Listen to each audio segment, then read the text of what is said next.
আসন্ন ঈদুল আজহা উপলক্ষে মুক্তির অপেক্ষায় এক ঝাঁক নতুন সিনেমা।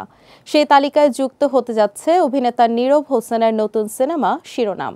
২১ মে সকালে সামাজিক যোগাযোগ মাধ্যম ফেসবুকে সিনেমাটির প্রথম পোস্টার প্রকাশ করে ঈদে মুক্তির কথা জানান এই চিত্রনায়ক। ছবির ক্যাপশনে তিনি লেখেন, শিরোনাম ঈদ ২০২৫।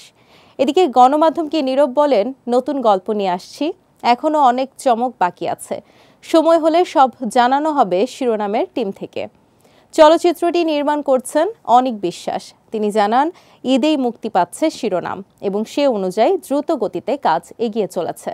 ২-১ দিনের মধ্যেই বিস্তারিত জানানো হবে বলেও জানান নির্মাতা। তবে গল্পের বিষয়ে মুখ খুলতে রাজি হননি তিনি। শুধু বলেন, এটা আমাদের গল্প, দর্শক যেমন গল্প দেখতে চায় তেমনই একটি গল্প নিয়ে তৈরি হয়েছে শিরোনাম।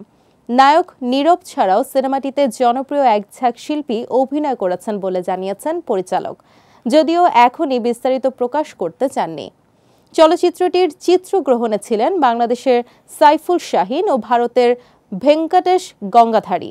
বিশেষ আকর্ষণ হিসেবে দীর্ঘদিন পর এই সিনেমার মাধ্যমে প্লেব্যাকে ফিরছেন জনপ্রিয় সঙ্গীত শিল্পী আরফিন রুমি। সবকিছু ঠিক থাকলে আসন্ন ঈদেই বড় পর্দায় দেখা যাবে শিরোনাম। এখন শুধু অপেক্ষা আরও চমক ও ট্রেলার প্রকাশের।